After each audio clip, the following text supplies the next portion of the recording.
Henry, thank you for sitting down with us, and thank you for the movie. It is a Superman movie, and a Superman movie at that. Oh, thank you. Big red PVC boots to step into.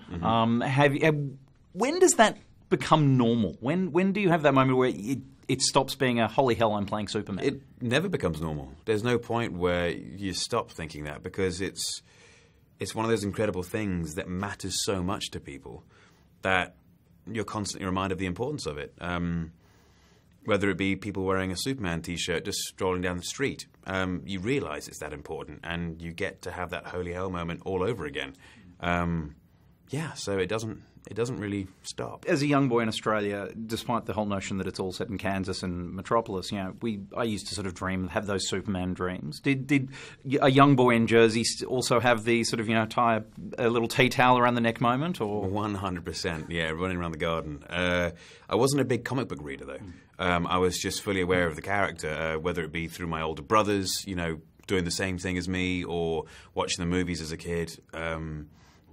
I was definitely the kid running around the garden. When was that first time when it really felt real? Because, a phone call saying you're playing Superman, or rather just sort of, would you like to do a film with me, is a bit out there. Was there a moment when, was it trying on a suit or that first day of shooting, when you just felt that first sense of it? It was way after the first day of shooting.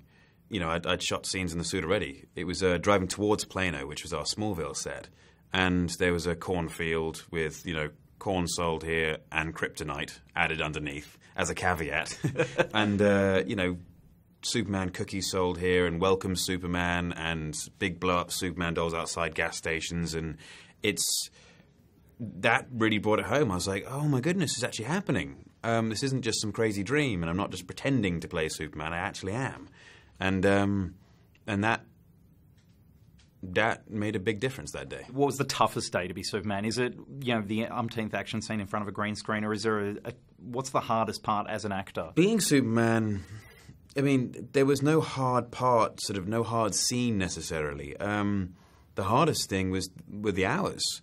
Fitting in the training every day, and it's a 6-month shoot, and if you're working almost every day of a 6-month shoot, and it's 15-hour days, towards the end of it, you're really, really quite tired, and it's about just catching sleep whenever you can.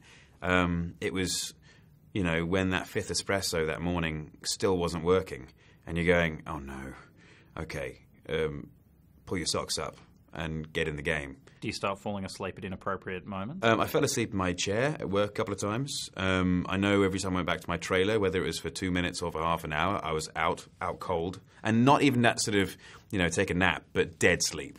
As in, you wake up and your heart's racing because you feel like you've just missed an alarm or something. Yeah, so that was probably the most difficult bit. So do they then just assign an assistant director on waking Superman duty, or? Well, actually, I had a guy who was working with me, and he was an absolute godsend, David, because he saved my bacon every time. Because people would often knock very urgently on the door and then give you like a half-hour warning. Yeah. And by that stage, the heart was racing, the adrenaline was pumping, and I was like leaping around the room. And so David was always sure to sort of make sure they text him first, and he was the one who'd be like, hey, boss, it's time to go, and another coffee?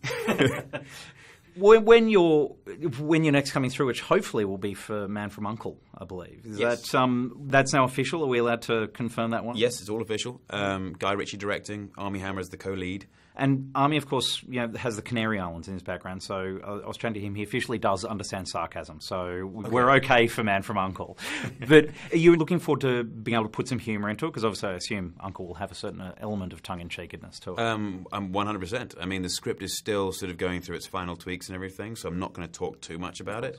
But yeah, I like a good bit of dry humour. There's something about it which I really, really enjoy. I'm not so much of a slapstick humour guy. So I'm going to look forward to that. There's a genuine earnestness to Man of Steel, which I think works, but it must be a bit refreshing to think that you can put that humour into it a bit more, possibly. Absolutely, yeah. Keep in mind the characters are so vastly different. Napoleon Solo's, he's a charmer, where Superman is the exact opposite. He's charming by nature, but he's not someone who goes out there to charm people or women. He's just very much the opposite. He'll sit in the background and try and be unnoticed.